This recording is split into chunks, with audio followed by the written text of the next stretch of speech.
Hi, everyone. Welcome to our annual live series 2024 by School of Health Sciences, IMU University. Today, our live talk series is actually on global experiences with IMU's nutrition program with the theme Empowering Nutritionists as Global Advocates. Now, my name is Serene and I'll be your moderator for today's session. Okay, before we begin, let me quickly share some housekeeping rules. So the audience that's present, please take note that we have muted the microphone for all attendees. Hence, for questions and also feedback, please use the Q&A panel instead. Now, please be informed also this live webinar will also be recorded and made available after session for viewing.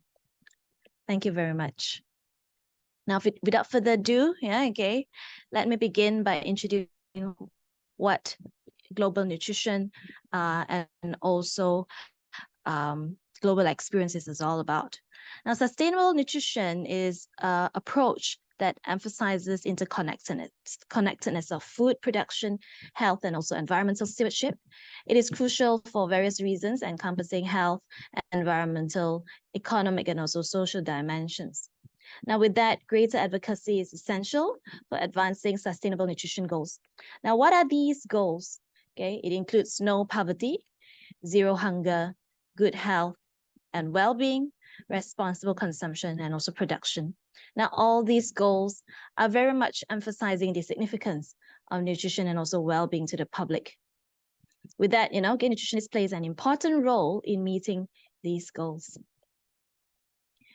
Now, Malaysia currently is known as a triple burden malnutrition country.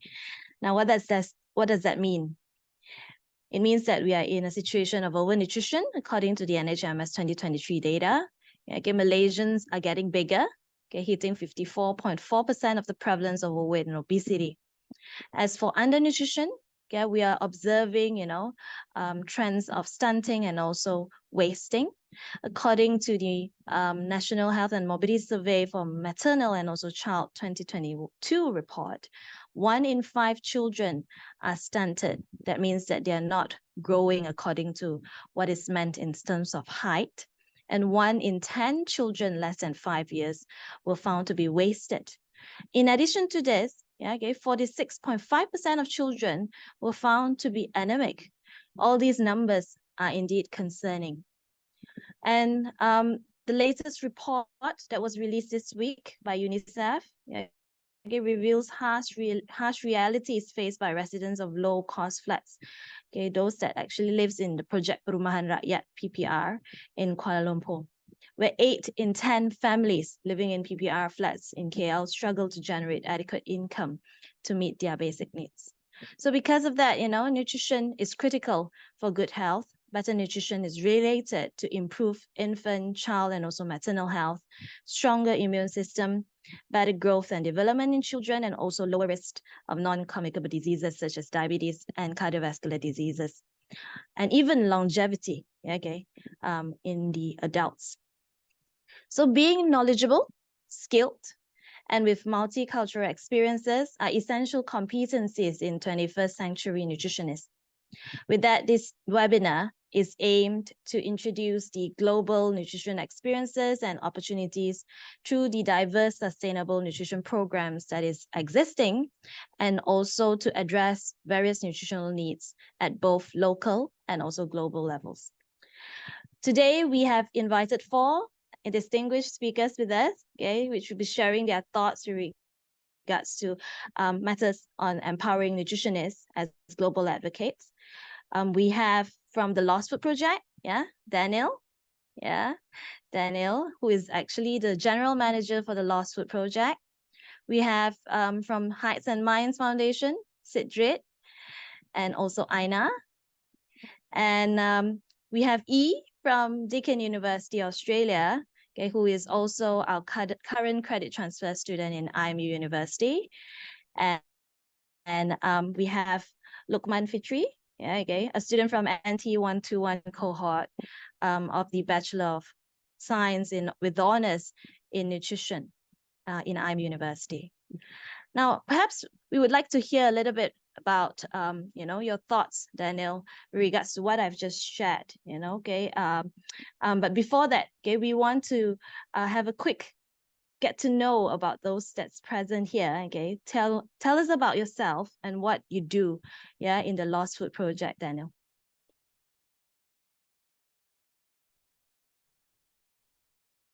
Thank you for the kind introduction, Dr. Serene.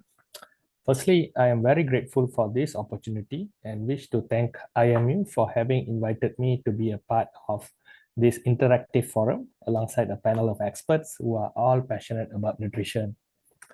I'll briefly explain a little on how I got to the Lost Food Project.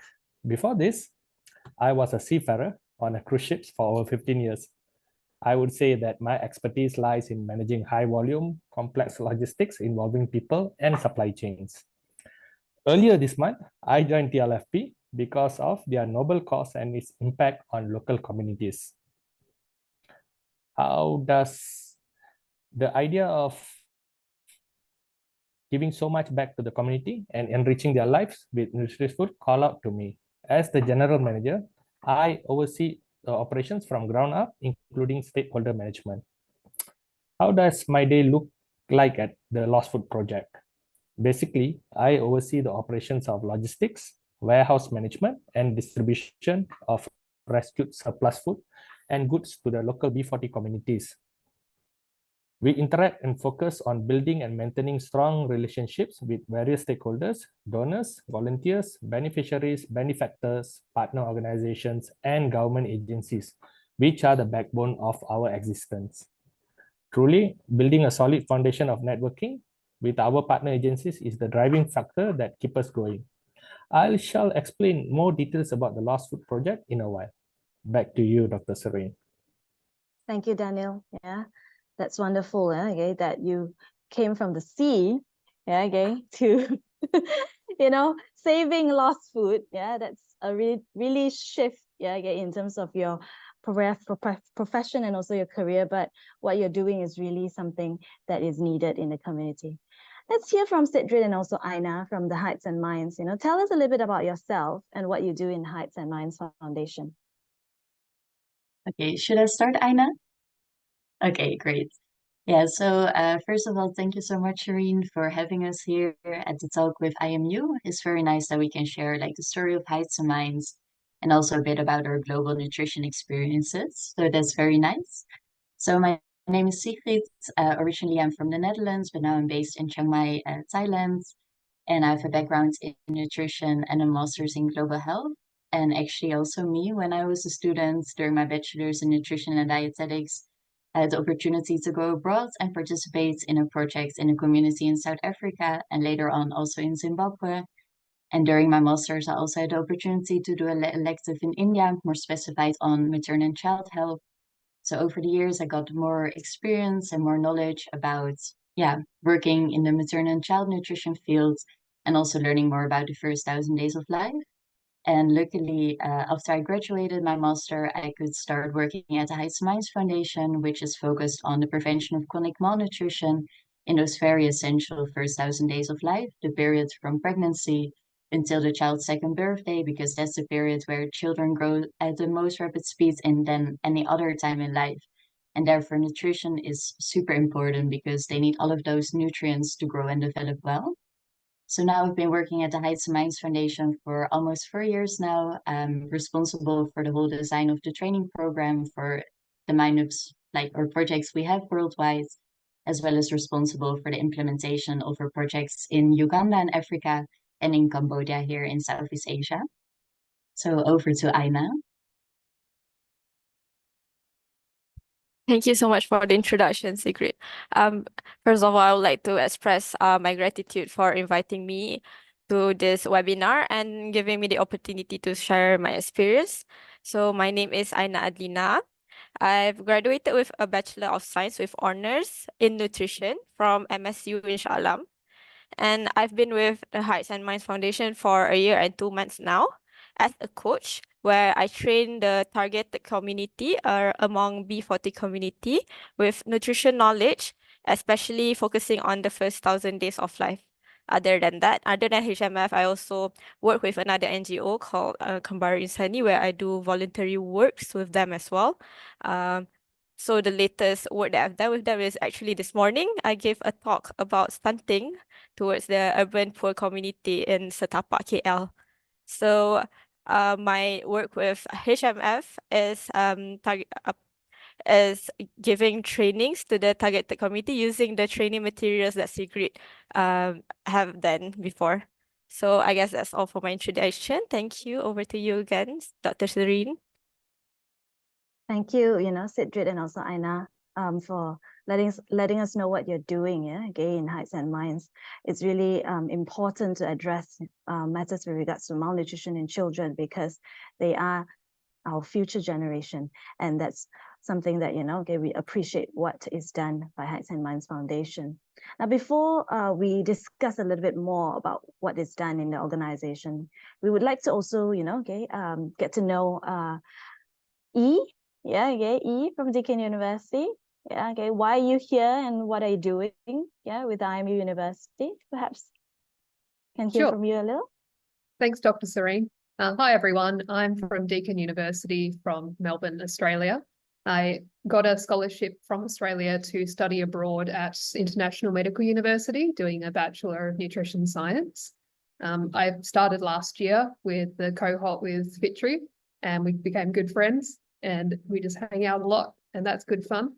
And in the break of last year, I did an internship with Hearts and Minds Foundation, where I met Aina and Sigrid, and I was able to do basically 7 weeks of internship work, being able to use my background in visual arts and communications, but also in secondary education, because I could use all that with what I'm learning in nutrition science to do communications work, like doing the reports, and by making social media posts to basically get the message of HNF in the global world.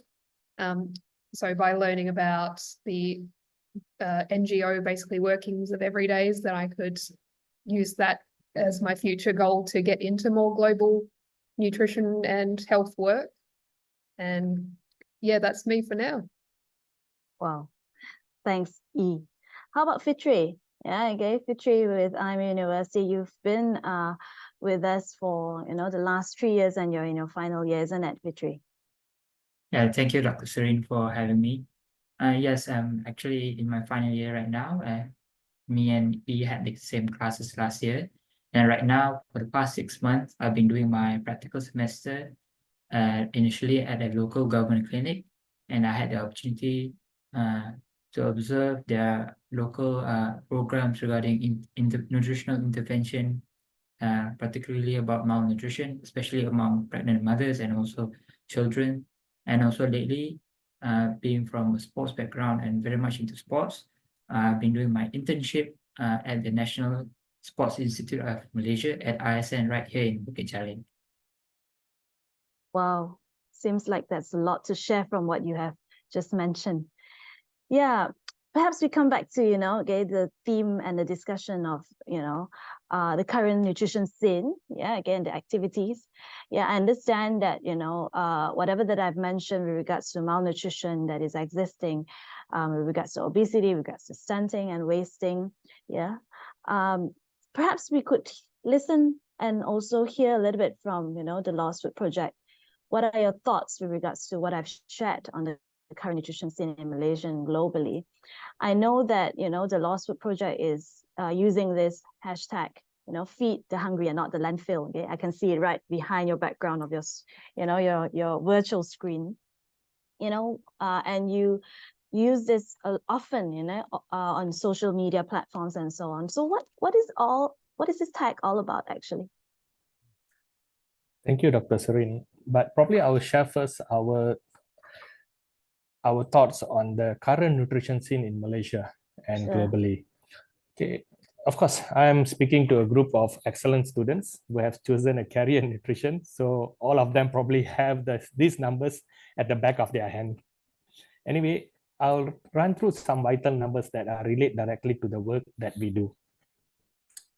As most of you will be aware, WHO data shows that almost 4 million deaths worldwide have been linked to unhealthy eating habits. and where people were not able to consume enough amount of fruits and vegetables. Globally, various findings have consistently identified that nutrition transition is typically more prevalent in low and middle income countries due to rapid economic development, income disparity, and rapid urbanization, among others. In local Malaysian context, based on a study conducted by Chi and colleagues in 2022 involving nearly 3,000 low-income or B40 families, revealed that almost 90% of the B40 groups did not consume enough amounts of fruits and vegetables daily. This research also indicated that most of our B40 families consume sugary beverages at least once a week. As we may imagine, the community at large that have limitation financially in accessing nutritious healthy food will always reach out for the cheapest alternative, which is hardly healthy for them. Besides, nutritional outcomes and eating habits are greatly influenced by employment and working conditions, especially for low-income or insecure workers and vulnerable groups residing in urban areas. These conditions may also result in unhealthy eating patterns, which in turn lead to a reliance on fast food and decline in the quality of one's diet. People who are unable to take proper breaks and have extended work hours find that this worsens the issue, making it even more difficult to eat healthy. On the other hand, the surge in inflation typically results in elevated prices of nutritious food like fruits and vegetables, which affects the spending power for lower income households. So in a nutshell, these figures give us a brief overview on the alarming situation when it comes to the nutritional status of our vulnerable population locally and clearly. This is a global challenge that must be tackled together. For the following question, Serene, let me present a slide that I have prepared to show how TLP works on this part. Yep. Yeah, sure. Let me share my screen. Yeah, we're eager to know. Yes. Okay, can everybody see my screen? I'll put it in the presentation mode. Okay, how is it now? Everybody can see my screen? Yep.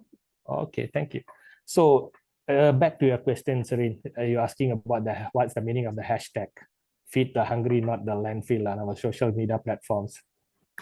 So as our tagline says, and as I mentioned earlier, I will take this opportunity to provide a brief explanation about the Lost Food Project.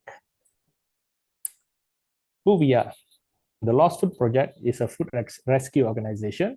We started in Kuala Lumpur in 2015, and now we are part of the Global Food Banking Network, GFN.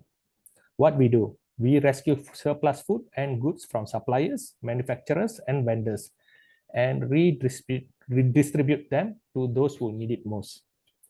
If this excess food was not rescued, it will end up in the landfill. To date, TLP supports over 80 welfare organizations serving more than 10,000 people. We have contributed to over 36,000 people from B40 families in PPR projects and public housing in Kuala Lumpur, Klang Valley, plus Johor Bahru. And the numbers just keep growing. What we see here in the picture is a lovely picture of the team during the launching of a new 10,000 square foot warehouse at Sungai Besi. Back to you, Dr. Serene. Wow, that's a huge space that you're working on.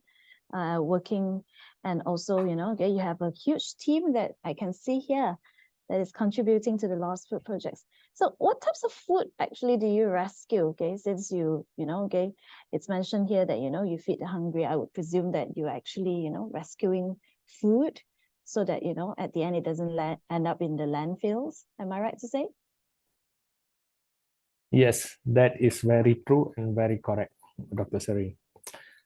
What we do is we rescue a variety of food surplus. We practice 4R on our food surplus, which is rescue, recycle, redistribute, and reuse. If we see the next slide, these are some of the numbers that we do every week at the Lost Food Project.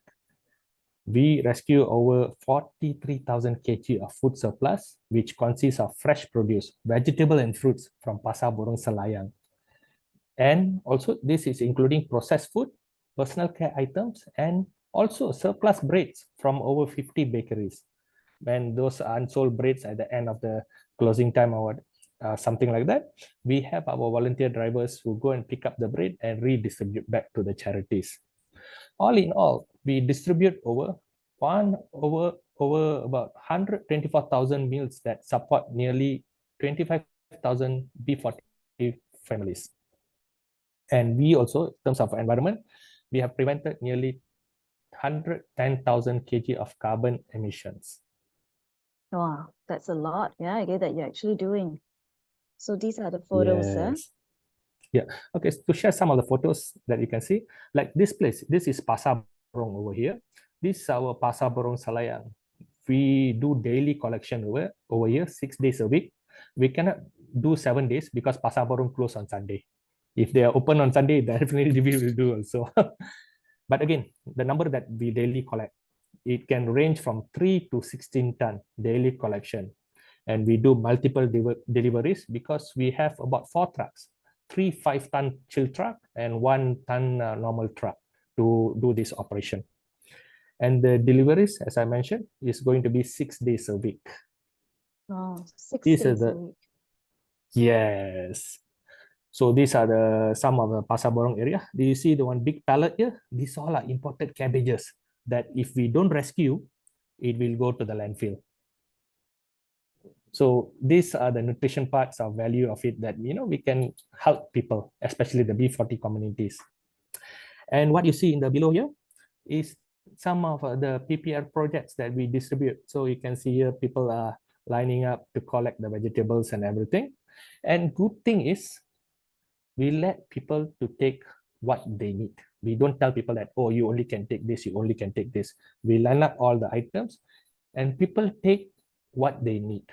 If sometimes you ask people to just take this probably they don't need this, they don't eat this. And we don't want, the last thing that we want is people take it, go back home, they don't like it, and they just, it ends back to the landfill. So it defeats the purpose. That's very true, okay, when it comes to you don't want at the end of the day to end up in the landfill, just like what you mentioned. Yeah. Correct. So all this actually at the end up contributing to B40 communities and also the communities in need. Am I right? Yes, correct. So if you see the pictures here, this is some of the pictures of how our food rescue operation is in progress. So this is in our warehouse where we do veggie sorting activity every Wednesday evening.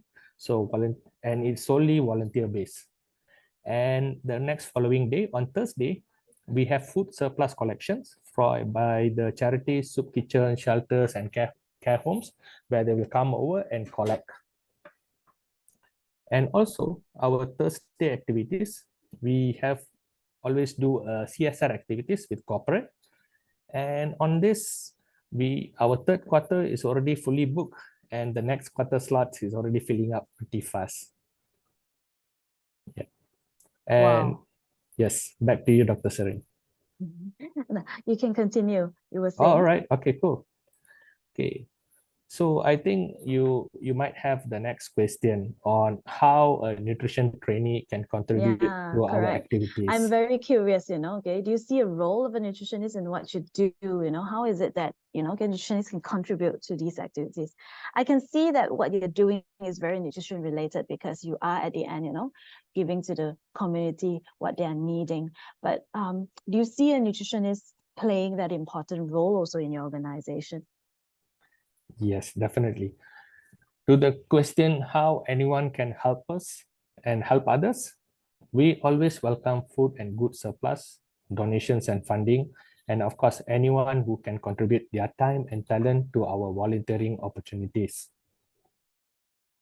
Some opportunities, like I mentioned earlier, that take place at TLFP is sorting and distribution at the warehouse, bread rescue volunteers, even an education outreach and awareness program.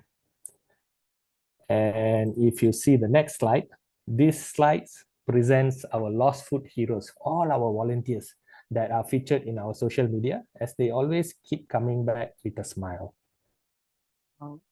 I can see that they're very happy, contributing to what you are doing, and they can see Yes. the importance of that impact of that cause that they're actually contributing. Yeah, that's Correct. really impressive. Yeah. And for the question that you have on a role for a nutrition trainees at the Lost Food Project. Yeah.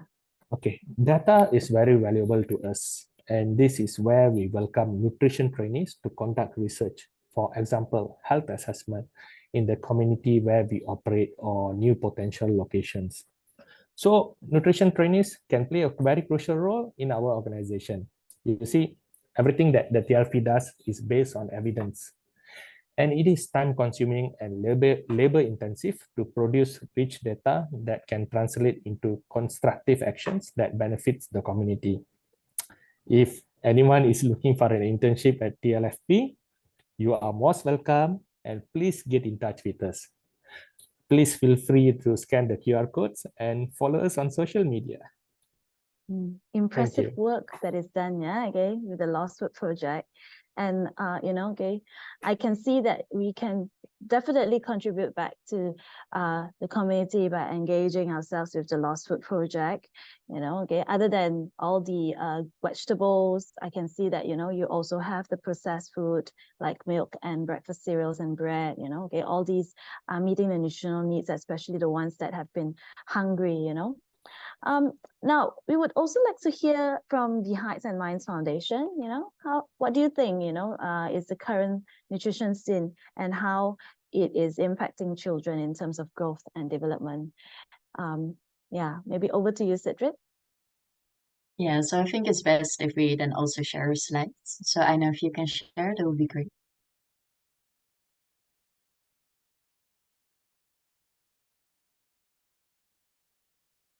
Yeah, I know you can go to the next slide. So for the global nutrition scene, of course, we can tell a lot about it, and also Daniel already talked a little bit about it. But we will focus more on child growth and development and nutrition-related problems regarding childhood. So globally, we see that 1 out of 5 children under 5 years old are stunted. This means that children are too small for their age as a result of chronic malnutrition, and stunting can have lifelong impacts. For example, also like impaired cognitive development, so therefore children are less likely to do in school, as a consequence, less likely to find a good job and earn a good income.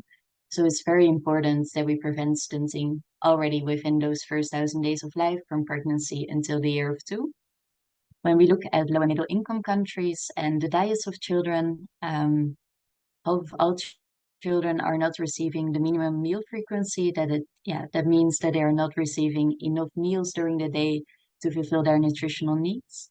Also, we have seen that more than 2/3 of children are not receiving the minimum dietary diversity, so not all of the foods from the different food groups they need to get all of those different nutrients for them to be able to grow and develop.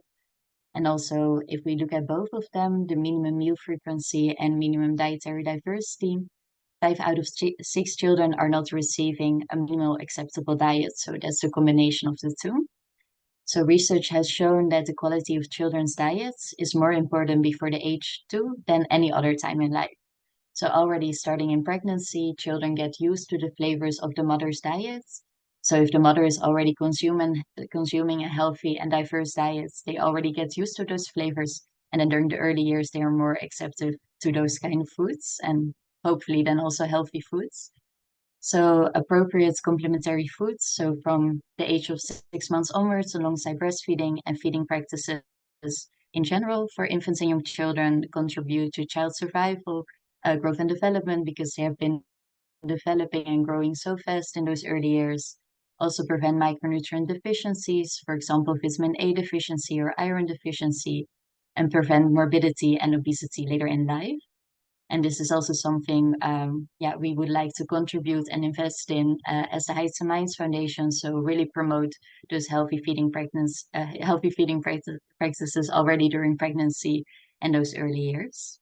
But then Aina can share a bit more about the Malaysian nutrition scene. Okay, so hi everybody. I'll be sharing about the nutrition scene in Malaysia and how it could affect the children's nutrition scene as well. So as we can see among adults, most of them do not consume fruits and vegetables adequately, around 95.1%, as mentioned by Daniel before. And half of them have sedentary lifestyles too. And similarly, half of them are also obese. And 20% of adults do not consume enough water. So while in children, it is recorded that 20% of them are stunted, while 30% of children are either overweight or obese. So these are what we call as a double burden of nutrition, or we can say also triple burden of nutrition. What Dr. Serene said.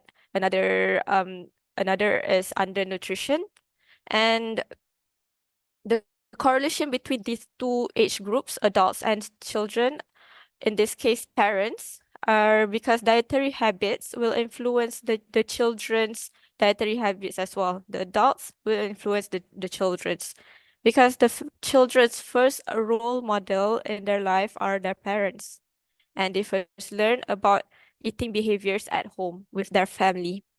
So based on these facts, children in Malaysia are facing double burden or triple burden of malnutrition, I'm so sorry about it, which can affect their cognitive development or overall immune system, quality of life, self-esteem, and others as well. So here is the graph showing the prevalence of stunting among children under 5 years old in Asian countries. As we can see here, the only country that has an increment in the prevalence is Malaysia, which is very concerning. So I guess that's how the nutrition scene in Malaysia is currently. Thank you, Sidrit, and also Aina. You've given us an overview of what is happening in the global setting and also in Malaysia. Now, I know that one of the aims of your organization is actually to help children grow in heights and also in minds, so that their children could reach their full potential and have a fair chance to be happy, healthy, and also live a productive life. So what do you do actually internationally and also in Malaysia? Perhaps you could share some of your activities, and programs that's ongoing. Yeah, we would like to know about that. Yeah, of course we can share. So as you already said, we are really focused on promoting child growth and development during the first 1,000 days of life. So from conception, when a woman just get pregnant, until the year, or like until the child's second birthday, because during that period, children grow super fast. They triple in weight, double in height, and also a lot of brain connections are made during that period. But therefore, good nutrition is very, very important. Also, good hygiene, clean environment, early stimulation, access to healthcare. So actually, what we do is we set up, kind of community centers, which we call mind-ups, all around the world. And those places are actually like a fun place where pregnant women and parents can come to learn also in a fun way about the growth and development of their child. Because what we have seen over the years is that the growth monitoring and promotion takes place within like the health centers in a health setting, but often like measurements are taken, but not not always quality advice is given because there's not always time, or it's just the key messages. But then when parents come home and they received all of the messages about breastfeeding, about what a healthy diet is, but then they come home and they see it's not working how they envision it to be. So it's quite difficult then if you're having breastfeeding challenges or challenges feeding your child, how to overcome them. So therefore we set up the Mind Up because it's like a center that is accessible to pregnant women and parents, where they can also share experiences with each other, learn about the growth and the child through cooking demonstration, workshops, even like urban gardening, play activities for children, also teaching parents how to play and engage with their child. And we also train, because it's all led by local people, we also train them to perform growth monitoring and promotion activities. They have a digital system that we also developed, so they can enter in a pregnant woman or mother or child, also insert like the growth measurements. Then it's automatically plotted on the growth chart, so they can monitor the child's growth. And to the growth curve is also linked a tailored message according to the growth status and messages per 100-day periods according to the age or the trimester the pregnant woman is in. So globally, we have a Mind Up in Senegal and in Uganda and Africa, and in Southeast Asia, in Indonesia, Malaysia, and Cambodia. And soon we also going to start in India. And then we have registered up till now over 1,400 registered minded participants. And we also really aim for the centers that they are run locally and create local jobs. So now we created over more than 24 local jobs, including then also a job for Aina in Malaysia. Ah, wow, that's a lot. Wow, okay. I can see that your vision is expanding and it's going to India now. Wow, wonderful things that you're doing there. How about in Malaysia, okay, Aina, is it any different from what is done globally? So as a center globally, we have some sort of steps, or we have some sort of, I would say, let me change the slides. We have concept when we establish a Mind Up. So even in Malaysia, we follow the steps that we've done before in the other Mind Ups. So how the concept works is that firstly, we train the mothers from the community. So for Pusat Cerdas, which is the name for the Mind Up in Malaysia, we established this Mind Up last year in Bandar Kinrara. So firstly, we gather mothers from the community and train them with topics related with the first 1,000 days of life. So we received 6 trainees, and we gave them training regarding of the first 1,000 days of life, like mother and child nutrition, breastfeeding, and also communication skills and counseling skills. After we train the mothers, we appoint 2 Mind Up managers, or we call them as moms, MUM, Mind Up managers.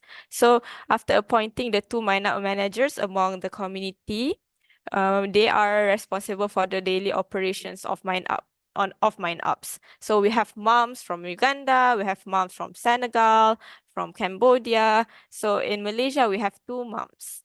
And after appointing the 2 moms, we started the Mind Up operations, where in the community, the pregnant mothers, parents, or children can come to the Mind Up and get their services.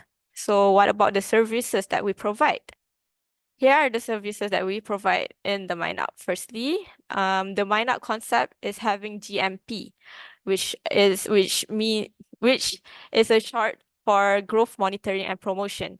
So pregnant mothers and children up until 2 years of age, because we aim for the first 1,000 days of life, they can register themselves at the Mind Up, get their growth measurements in terms of height or in terms of weight. But in the case of pregnant mothers, we see their weight only. And they will have a counseling session, a personalized counseling session according to their growth status. As Sigrid has mentioned, we enter their information, growth information, in our digital solution, and then it will automatically generate the graph and the personalized message. So from there, the Mind Up managers will conduct a counseling session, personalized counseling session to the mothers. And secondly, we also have educational workshop, because we want to encourage support groups where women can share the concerns or gain their knowledge together. So the photo of the educational workshop that we have here is from our breastfeeding workshop, which were attended by mothers who are currently breastfeeding or who were currently pregnant. And also it was attended by our local nutritionist from KK Batu 14, Puan Jess. And the third service that we provide is a healthy cooking demonstration, where we share healthy recipes that are suitable for pregnant women or for children who are trying food for the first time, complementary food. Also, we conduct sensory plays, because we provide a fun and safe environment for the children to interact and to play. So sensory plays are brilliant in supporting the cognitive growth in children. During this age, they mostly learn through play. So we provide sensory plays as well. And currently, Mind Up Pusat Cerdas in Malaysia, we have received more than 30 registered mothers and babies throughout the first year of operations. So that is all. Thank you. Thank you, Aina. Wonderful things that is done also here in Malaysia at this Pusat Cerdas. Yeah? Okay, it seemed like, okay, there's a lot of activities that you're engaging with the community on this. Yeah? Now, I understand that you have a lot of international sites, okay? Do you have any nutrition internship opportunities at all these different sites? Because I'm quite sure that our students are very keen, to work very closely with what. And so I can maybe start and then you can add on to that, Aina, if you want. So yeah, we offer, in the past, a lot of internship opportunities, both globally, remote, and within countries. But what we have seen is more that it's important for us, like, to offer an internship opportunity when there's really a demand. So if we are facing like something that an intern can help us with, then we offer an internship opportunity. Instead of like having every year, like, let's say 5 internship opportunities, because that works better for us, because then it's also like a win-win for both Heights and Minds and for the students. And we also want to take time to supervise the students because it's very important for us also to provide them with a learning opportunity. But for example, like the global, more remote internships opportunities also where E contributed to is, for example, for the social media, the design of certain training materials, some kind of research, like whether it's literature research or helping us with setting up the monitoring and evaluation system. But now in Malaysia, there's also an inter like on ground that will help with qualitative data collection, doing focus group discussion.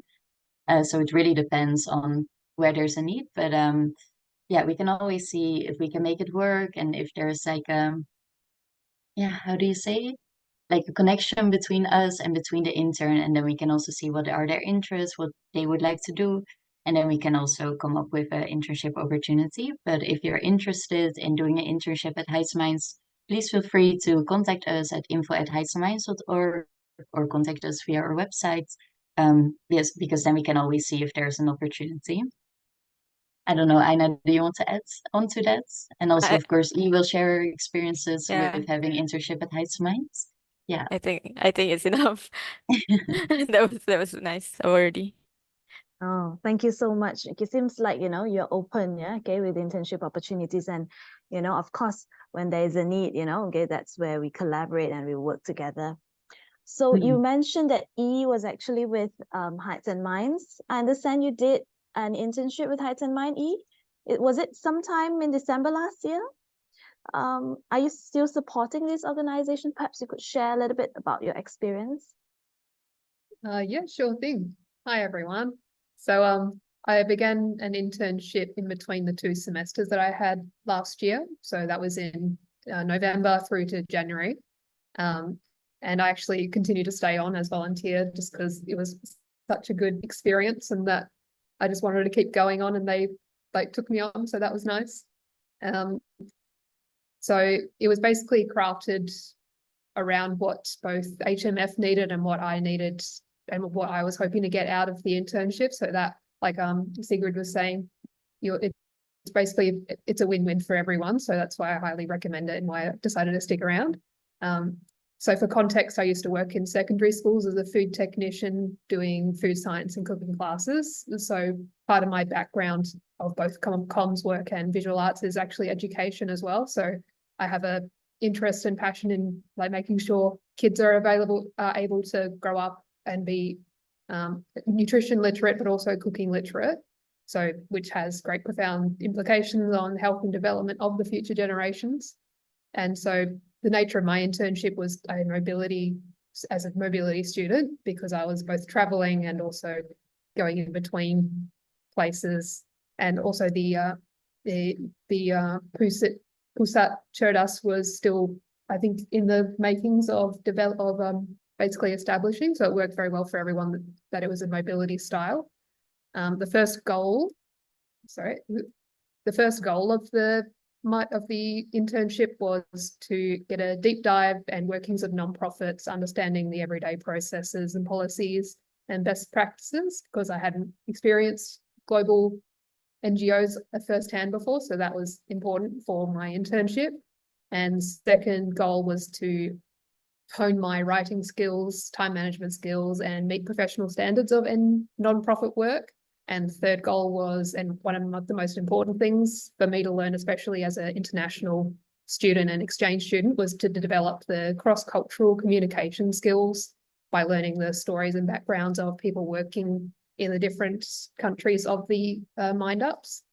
The work I did for that internship was predominantly involved around creating the 2023 annual report and using the stories and the background of HMF programs to report basically to all the programs that they work with, or the organizations that HMF work with, and in Malaysia specifically with the Selangor government, to keep up to date with how it's going and how the community is benefiting from the HMF Mind-Up existing. And so what I found a lot of personal benefit from it was that in university we learn theoretically about global population health and large-scale nutritional deficiencies, with some approaches to government levels of how to address them. However, everyday HMF NGO work, being able to be exposed to that and contribute to that, is an experience you don't really get in a university theoretical setting. That on hand grassroots level applications of addressing childhood stunting and wasting was like really beneficial, and what I'd really recommend if people were to do internship work. And so, and especially learning about the digital solutions programs that HMF is developing and is basically finished developing at this point, was really useful to know about how practically those things can be solved. So yeah, that's the first question, Dr. Serene. Wow. Yeah, I see that's Pusatcher does. Yeah, from the image on the right. Yeah. You seem like you have learned a lot, even working, with Hearts and Minds, and that cultural experience, that experience of coming out with nutrition content, with nutrition communication through the background that you had with regards to, arts and so on, that has enriched that whole combination of working with them, isn't it? Now, you came all the way from Australia. Why do you want to come here? I mean, like, in a sense, what are your thoughts with regards to all this internship, credit transfer, coming abroad? How does it enrich your global nutrition experience thus far? Well, it's been a blast hanging out at IFU, and in Malaysia specifically, the makan is bagus. And before the semester began, I went on a field trip with FitTree's cohort to Origin Foods, which you can see in that one there. And so it was good to be introduced to the Malaysian food industry. In this particular one, I think was wheatgrass and like nutritional supplements in Malaysia. It's important, I think, for cross-cultural learning in any aspects. As an Australian coming to Malaysia, it was really interesting and really good to learn and even meet people like FitTree, like Aina, and even everyone in Hearts and Minds like Sigrid, Claudia, and Mel, because I can come in as an Australian to Malaysia, but I can't be a Malaysian per se. So learning to work with people from different countries and actually getting to know people, learning to work with people, I think is the most important, especially in a global world and a global way of learning. It's important to learn how to work with people as opposed to just, imposing different educations and imposing different cultures on others, which is also why I love HMF so much, is because the education of like top tier, most having nutritional knowledge, but also working with the communities and also giving communities local jobs that is run by, say, the people in Cambodia. It's run by Aina is a local Malaysian who is doing their work in Malaysia. And you can say the same for Senegal and Uganda, and soon hopefully India, that where everyone's working together as opposed to just individual people in sort of silos. And so I guess that's why it's important. I found Malaysia very interesting in that there's Australian, Malaysian, a lot of business opportunities, but in terms of working together on public health, I didn't see that as much. I'm learning about it more now, but I'm hoping that through my my scholarship and getting to know Malaysians, making friends with Fitri and making friends with everyone here, can sort of bring those more sustainable development goals like we were talking about into more, I don't know, into more interest, especially on governmental levels. Yeah. It's like, as we can see, like Daniel, with the food that's wasted, we have the ability to have enough resources to feed people nutritional needs, but it's not an equitable system that we all live in right now. So by working together as an Australian with Malaysians, a cross-cultural thing can basically help make a more equitable nutritional system. So that's why I also recommend Malaysians to go to Australia or go to anywhere that they can to have internships or work mobility wise, like I did with HMF. Wow. Seems like, that experience that you had with culture, with, exchanges of thoughts, exchanges of knowledge, that definitely, is the thing that you brought home. And I saw that, in the previous slide, you were actually showing some activity photos. You were in the kitchen. Oh, yeah. What were you doing there? Are you cutting? You're taking actually that requires you to go to the kitchen? So that one, we were learning about, so we were actually doing more Western style cooking, but putting it into a healthier context and slightly more Malaysian context. For example, I'm cutting up a guava there, which I wouldn't have normally put in a guava into that recipe that we were making there, but because it's a local ingredient and it made way more sense for this guava dessert to exist in a healthy Malaysian Western style food than it would be for, say, an Australian style of food. It was good to learn that. And then you have the other one, with the iron, calcium, and also that one was, which was that, Gates? Is it the education session? Yeah, so that was the nutritional education session. Me, Fitri, and our other cohort queens, we were giving a presentation to hockey players at ISN. Wow, hockey players. So you met the hockey players when you were giving this? They I've not were good met a hockey player before. That's really interesting. Wow. And this one up here, we actually went to the Real International School for our community nutrition project, which is something I really liked as part of the IMU experience, is that we had a lot of on the ground meeting real people, which at universities, especially Deakin, I love Deakin and all, but there's not a lot of, unless you're doing a specifically internship based project, you don't go out into the community that much. It's all very theory heavy. So that's something I really appreciated doing an international study, is that you're learning different ways of learning and also getting to know people of that community. Oh, so there's a lot of on the ground activities and programs and, education and, going to the kitchen and chopping a guava. Was that your first time cutting a guava, or, It wasn't, just because I love cooking at home. So I just tried every single Malaysian food I tried, like I'd give it a go. Okay. But yeah, it was good to, and even learn from the other students in that cohort about the kind of ways that they would cook, the kind of ingredients they'd use. Wow.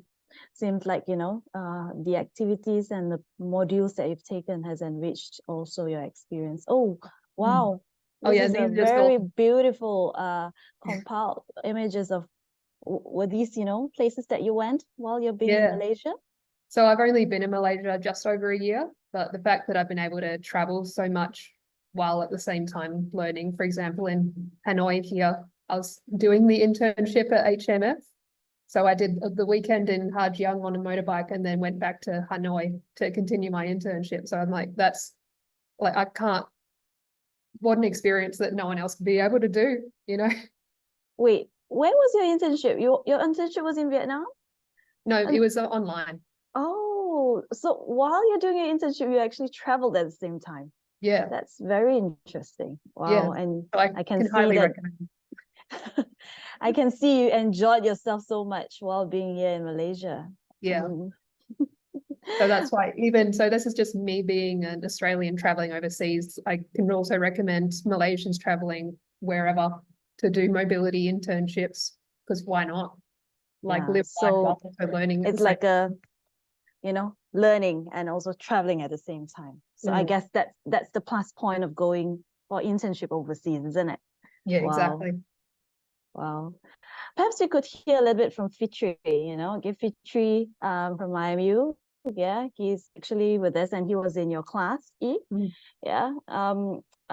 So you mentioned just now you actually a final year student and you're currently doing an internship. So what do you do in your internship? I understand that you were actually doing your internship for almost more than half a year now. Am I right to say? Perhaps you could. Yeah, thank you, Dr. Serene. So I'm actually closing into the end of my internship already. So I've seen up close and personal how different nutritional role do different nutritional tasks, and especially like as mentioned before, malnutrition, undernutrition. So for example, at Klinik Kesehatan, where I did a lot of RCP, which is Rudikan Cara Pemakanan, or nutritional consultation, and I can see that what I said before is true, that I've seen a lot of underweight children cases involving stunting, wasting, and for mothers especially iron deficient, which can lead to iron deficiency anemia, especially among pregnant mothers. So in the Klinik Kesehatan, mostly we did a lot of nutrition education, advocacy, and where we do promotion in terms of healthy eating, especially in the community setting where we try to promote healthy eating habits. So for example, like Malaysia has a certain try to emphasize easy to instill habits. So for example, like suku separuh or reducing sugar intake. And sometimes in the community setting, we had a chance to do some sort of consultation with them. Malaysian population in general are very interested in like changing the dietary intake, optimal dietary habits, and especially they love to ask about fat diets. So we also like to educate them about deficiency awareness, especially amongst children and amongst mothers, which are prone to, like I mentioned before, being underweight, stunted, wasted, and also being anemic. So school is a big part of nutrition because, in my opinion, like food and nutrition is very emotionally attached. And for children, they most of their time will be at school and among friends. So what they eat there is very important in instilling their dietary habits later on in their lives. So what government clinics usually have for PSPs, which are the nutritionists in the clinics, we do have like F&B in cafeteria monitoring.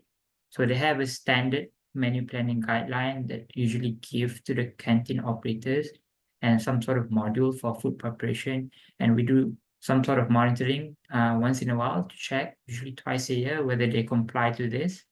And because it's very important that our children have a good nutritional intake, comprising like enough fruits and vegetables or enough carbs, and the cooking method as well. Like most of some canteen operators usually opt for cheap deep fried foods. So we try to emphasize on choosing healthy options for them. And in certain schools, there are healthy eating education like HITS, where HITS they prepare like packed food here, we see here, especially for underprivileged children from low income background. And that also has some sort of guideline that canteen operators must comply so that they can have a proper dietary intake. And some schools as well have a Sehat program. So this is more like a parent-teacher empowerment initiative. So if you're familiar with how the Japanese schools approach their eating operation at schools, so usually it's empowered by the schools themselves to promote healthy eating habits. They prepare their own foods, and we do an education towards the PIBG, parent teacher, so that they can apply themselves at school and prepare their own foods and do, apply their own caterers so that they can have healthy eating and avoid like cheap deep fried foods that we usually see in schools. And this is very relevant, especially for malnutrition. So this is the PPKZM program. So PPKZM program is a program pemulihan kanak-kanak kekurangan zat makanan. So usually after the nutritional consultation, where we can identify certain populations, so we can give food aid, especially for children that are above 6 months to 6 years old, because for children under 6 months old, of course, we try to instill the education that the ideal intake for them would be breastfeeding. And for PPKZM as well, they're from very poor background, and then they're not achieving a specific growth criteria, especially for if they're underweight or under the standard deviation -2, wasting or stunting. So for rural areas, I have not had the chance to do it, but there is a program called PCF, community feeding, where the nutritionists and also some volunteers will prepare food for indigenous population in the rural areas so that they can have an ideal dietary intake and have a proper nutritional intake as well. So here I realized that most of the government programs, they try to emphasize that has been mentioned before, the awareness of the importance of the first 1,000 days, especially like during pregnancy itself, and then during the breastfeeding, the first 6 months, and then further on, especially among school children, and then being mothers themselves, what is the ideal dietary intake.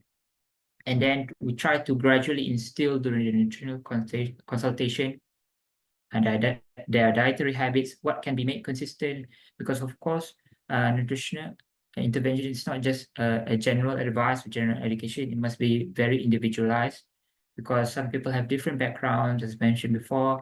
They might have a very underprivileged background, so certain food accessibility might not be available to them. And how can we arrange that or advise that according to their lifestyle itself? So, of course, nutritional advice must be individualized for each and everyone. So moving on, for ISN itself, so I'm very interested in sports, so that's why I applied to the ISN National Sports Institute internship.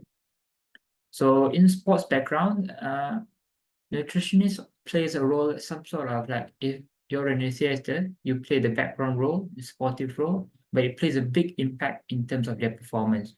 So first of all, what we did is in terms of the body composition and dietary assessment. So everything starts with data.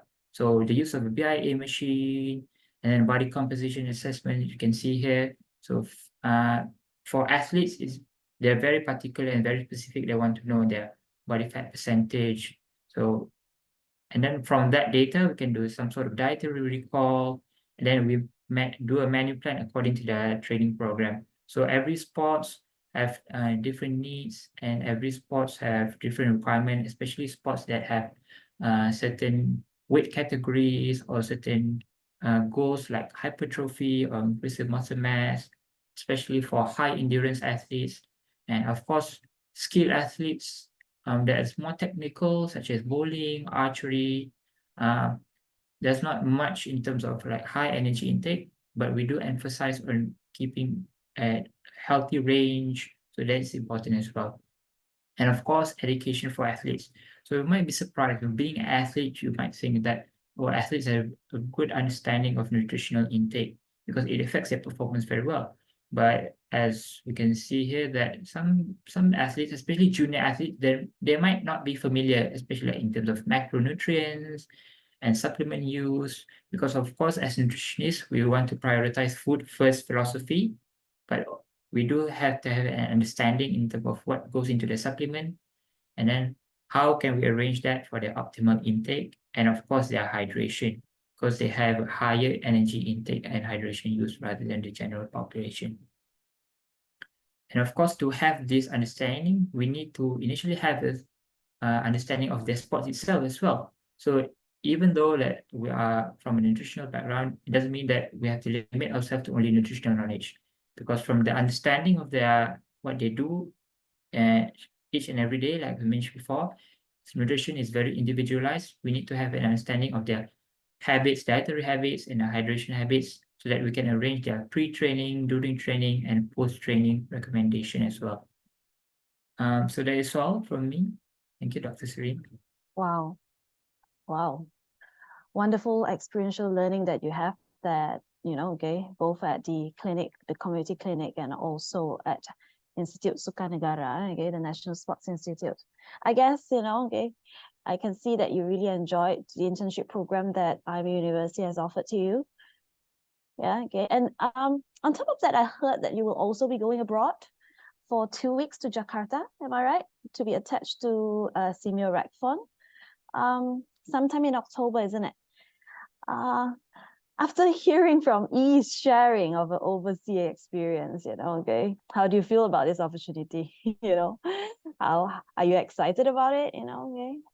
Yeah, I'm very excited because being in a foreign country is not very familiar to me. So this would be a great opportunity for me to learn about how different country approach in terms of, especially for Simeo.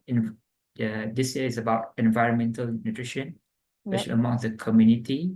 So they focus on sustainability and, like mentioned before, very close to fast food project as well, like how to ensure food security and how it can affect people food consumption, because I'm sure that a lot of people know what is the optimal dietary intake, but because of the limited food accessibility and availability, they can't manage it that well. So especially pertaining population in ASEAN countries, South Asia, so it's very much related, very much close to how dietary lifestyle of Malaysian as well. So, and I hope to get the opportunity to join the Nutrition Goes to School program, wow. which is related very closely to nutrition in community, because like I've said before, that dietary habits is instilled very much in early age. So in a school setting, can observe how they approach their nutritional intake. And I just can't wait to see how in Indonesia, I want to observe how nutritionists approach education, nutrition, and in a community setting, in a school setting as well. Wow. Wow. Seems like, okay, there's more to come, yeah, Fitri, with regards to what you have experienced at your internship place. I think, okay, we have heard from all the speakers that's present today, and thank you all, for sharing the wonderful experiences and also the discussions that were made, okay. Now, before we end, perhaps let's have a look and see if there are any burning questions from the audience with regards to, okay, what we have shared today. Oh, in fact, there's two attendees that's asking similar questions with regards to the demand, the working opportunities for nutrition graduates. I guess this applies locally and also internationally. Yeah. Anyone would like to take this question? E or Cedric, perhaps? E, you're good to go? Yeah. Yeah, sure. I'm pretty sure there's an increasing demand, especially in nutrition and dietetics globally. And I know in Australia, there's definitely an increase in demand because it's falling more under like holistic health and preventative diseases. Because my interest is more in global health and public health. There's definitely huge opportunities there. And even I'm starting an internship with United Nations University on Monday. So there's increasing opportunities, especially in, say, World Health Organization, United Nations, of nutrition and dietetics. So definitely, if there's something of interest for you, definitely like look into that, especially online. There's postings. Oh, that's good. Yeah, okay. And I think, with regards to public health, with regards to industry, I can see that there's a lot of potential, isn't it, with regards to nutrition graduates, being employed to all these places. And I think Fitri mentioned about schools, yeah, okay. And there are also a lot of food industries that also engages and hires. At the global setting, public health, okay, I can see that, Cedric is really a global public health nutritionist. Yeah, I guess she's actually from Netherlands and she's in Thailand. Yeah, okay. Perhaps you would like to add on to what E has mentioned. Yes, of course. Yeah, I think both within and globally, there's more demand for nutritionists, especially like in global health programming, public health programming, because we have seen like in all of the countries, there's now like the whole nutrition transition, like going from more the traditional diet to more of the processed foods, and therefore also a very high rise in obesity and overweight, of course, and also within low middle income countries, also the triple burden of malnutrition. So I think there's really a demand. But from what I've experienced so far, yeah, it's really difficult to find a job as a nutritionist in the global health field. I have the feeling you really have to be in the network and know the right people to get in certain positions. Because now actually for Cambodia, I'm also working for the World Bank. But that's actually then Oh, also wow. like via. It's not that like a vacancy was posted or anything. So I think if you have an interest in working in the global health field, I think it's always good like to go on LinkedIn, or if you know somebody via just to reach out to them, have like a Zoom call to see what the opportunities are. Yeah, that's one of my tips, I Yeah, think. but I guess, if let's say global nutrition is not of your interest, yeah, okay, then, okay, you can venture into, like what Fitri was talking about, health and wellness, okay, fitness, industry, yeah, okay, there are many industry out there that actually needs nutritionists, workplace industry, workplace nutritionists, okay, and this, I have come across many, okay, corporate companies that hires nutritionists, get to run programs, to advocate regards to health to their staffs, to the those that's actually employed in a company, yeah, okay, and workplace wellness is really a huge thing, yeah, and yeah, I guess seems like okay, there are many opportunities when it comes to the demand, and also when we talk about job opportunities, yeah, okay, for nutrition graduates, both in Malaysia and I presume internationally, because I can see, yeah, okay, there's one question that's also asking, can IMU graduate work overseas? Yeah, perhaps I would take this question. So far, okay, quite a number of our students that has graduated from IMU, okay, some of them actually managed to obtain opportunities internationally too. And I suppose, with the global internet internship opportunity, okay, that Fitri and also E was sharing about, that would definitely open more doors, yeah. Yeah, and yeah, okay. Do you have any advice with regards to Malaysian students interested in global nutrition opportunities? Is it worth taking that advantage? Perhaps, okay. E, I think you've shared quite a bit about that, isn't it? I'd say always like take those opportunities. Like and even better if you can get either a government body or some other body to pay for it, even better. Like, wow. there's no way I'd be able to come to Malaysia if I wasn't sponsored basically by the scholarship that I'm on. And so I think there's always going to be opportunities to have given grants or scholarships, or just always look into those, because those will be helpful a lot to be able to travel as much as possible and get those opportunities for your future work. That's great. Yeah, I think there is also another question to Fitri. It's stated here, what other internship opportunities do you have at IMU University besides internship? I'm not sure. There's two. It's a repetition. I suppose it's trying to find out, okay, other than the ones that you have been attached to, are those the only places, that's taking interns, or okay, there are many other companies, perhaps the ones that your peers are actually also attached to. You have any idea? So what I've known is that there are also several other internship opportunities. So of course, nutrition is quite broad in different industries. So for example, what I know is as well is pharmacy as well has an internship opportunities in terms of nutritionist role. So in pharmacies, and of course another thing that I was interested in was being a nutritionist in a corporate setting, a private setting, usually for factories or other self-owned private businesses that they employ nutritionists. in terms of their wellness centers for their staff. So to ensure their staff always have a good health, and they measure their health values, data, BCA, BIA, like that. And then monitor their cafeteria intake in the company itself. So Oh, wow.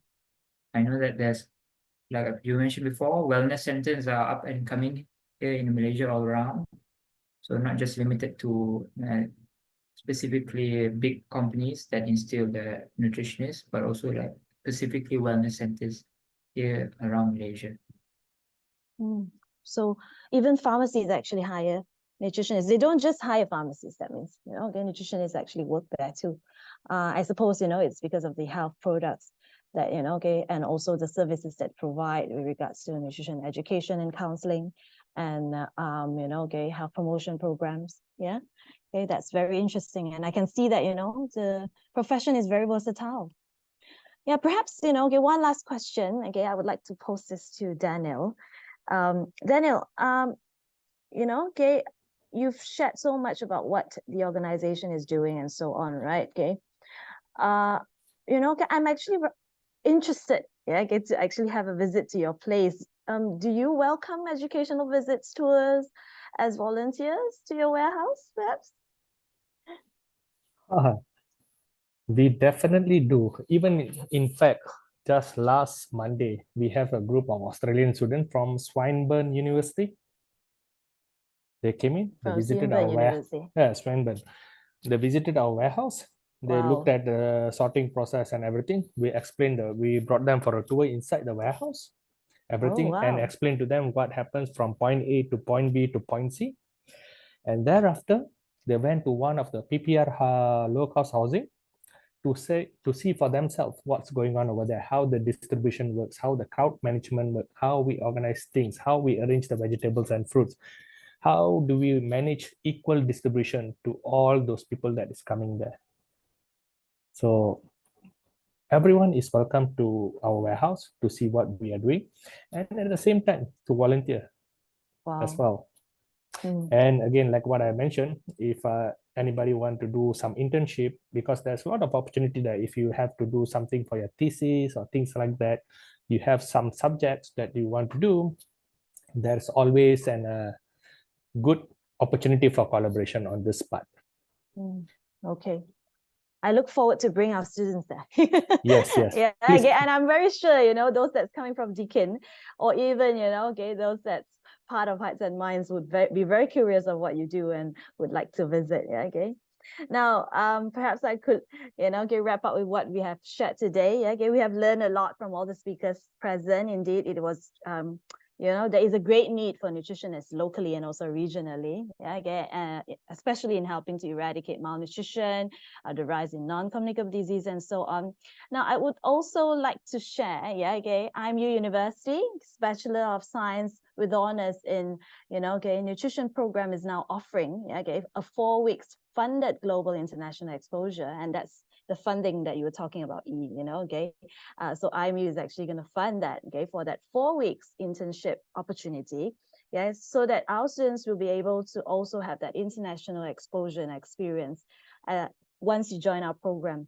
So as you heard from, the speakers, we are collaborating with all these renowned international partners, NGOs, nutrition institutes, research centers, health promotion boards, so that we can offer unique learning experience to our students, so that, our students is able to have that working experience internationally, culturally, linguistic diversity, and so on, while enhancing the graduate competency as nutritionists.